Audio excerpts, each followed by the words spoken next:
Bonjour et bienvenue dans Audicast. Dans chaque épisode, nous plongeons dans les enjeux et les innovations des réseaux sociaux qui transforment notre manière de communiquer. Que vous soyez un professionnel ou un passionné, nous avons hâte de partager avec vous les coulisses des réseaux sociaux en constante évolution. Prêt à explorer ? C'est parti.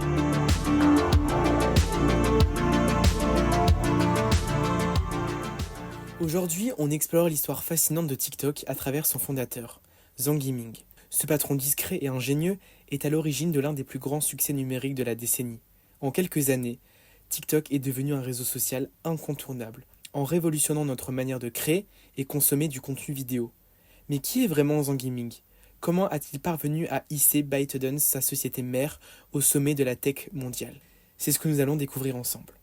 Zhang Yiming naît en 1983 dans la ville de Luoyang, en Chine, dans une famille modeste.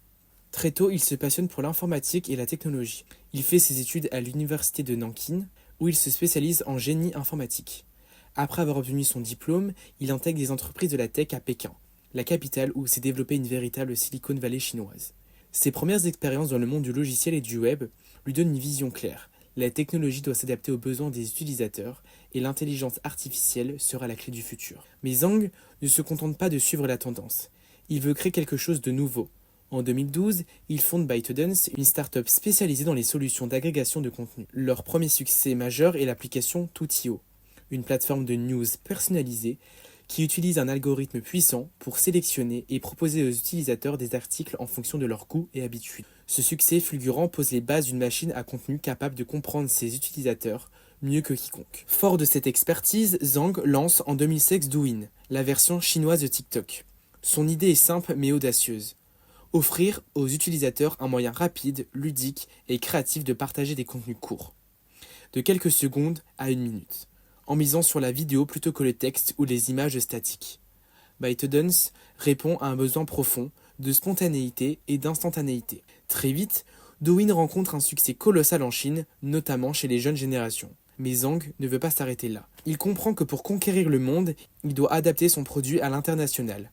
En 2017, ByteDance lance TikTok hors de Chine, avec un positionnement similaire, mais une approche plus adaptée aux goûts occidentaux. En 2018, ByteDance réalise un coup de maître, l'acquisition de Musical.ly, une application américaine de vidéos courtes centrée sur les lipsticks et la musique.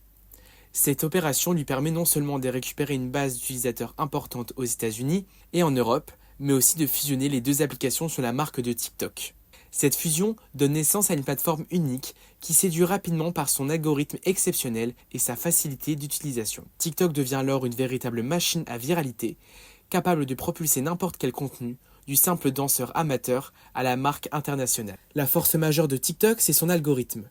Zhang Yiming a toujours cru en la puissance de l'intelligence artificielle pour personnaliser l'expérience utilisateur. Là où Facebook, Instagram ou YouTube proposent un contenu souvent lié aux réseaux personnels ou aux abonnements, TikTok mise sur un fil d'actualité pour toi qui s'adapte en temps réel à chaque interaction. Cette innovation radicale permet à chacun de découvrir des contenus qui correspondent à ses goûts, même s'il ne suit pas les créateurs. Cela a changé les règles du jeu. Un utilisateur lambda peut devenir une star du jour au lendemain, simplement grâce à la qualité et à l'originalité de ses vidéos. Cette capacité à offrir de la visibilité sans barrière a transformé TikTok en un terrain de jeu créatif sans précédent. Malgré son immense succès, Zhang Yiming reste un patron discret, presque secret. Contrairement à d'autres géants de la tech, il ne cherche pas à être sous les projecteurs. En 2021, il quitte même son poste de CEO de ByteDance pour se concentrer sur la vision à long terme et les projets d'innovation de la société, tout en confiant la gestion opérationnelle à ses successeurs. Cette stratégie montre une maturité rare. Zhang n'est plus un patron mégalomane, mais un leader stratégique qui sait s'entourer et anticiper les évolutions du marché. Sa priorité reste la pérennité et l'adaptation constante de ByteDance aux nouveaux défis, qu'ils soient techniques, économiques ou géopolitiques. Le succès fulgurant de TikTok n'a pas été sans créer de remous. ByteDance doit constamment gérer des tensions entre la Chine et les États-Unis, où l'application est parfois menacée d'interdiction pour des questions de sécurité nationale. Les régulateurs du monde entier s'intéressent de près aux données des utilisateurs et à la modération des contenus. Zhang et son équipe a dû déployer des efforts considérables pour rassurer les autorités et améliorer la transparence. En parallèle, ils investissent massivement dans des technologies de modération basées sur l'IA et recrutent des milliers de modérateurs humains, Ce défi géopolitique renforce la nécessité pour Biden d'adopter une stratégie globale tout en restant fidèle à ses valeurs d'innovation et de créativité. Aujourd'hui, Biden ne se limite plus à TikTok. L'entreprise explore de nouveaux horizons, réalité augmentée, e-commerce intégré, intelligence artificielle avancée, voire métaverse. Zhang Yiming, même s'il est en retrait, garde un œil sur ces évolutions. Il sait que pour rester leader, il faut anticiper les attentes des utilisateurs, qui veulent toujours plus d'interactivité, de personnalisation et de formats innovants. Vous avez des idées ou des sujets que vous aimeriez voir abordés dans le prochain Audicast, faites-le nous savoir.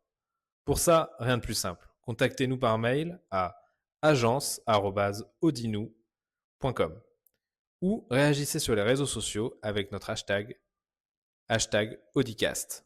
Nous sommes impatients de lire vos suggestions et de les intégrer dans nos futurs épisodes. C'est la fin de cet épisode d'Audicast. Merci de nous avoir écoutés. Nous sommes ravis de partager ces moments avec vous et d'explorer ensemble l'évolution des réseaux sociaux. Si vous avez apprécié notre podcast, n'hésitez pas à vous abonner et le partager autour de vous. Cela nous donne de la force. Merci. On se retrouve bientôt pour de nouvelles réflexions et découvertes social media. Prenez soin de vous et à la prochaine.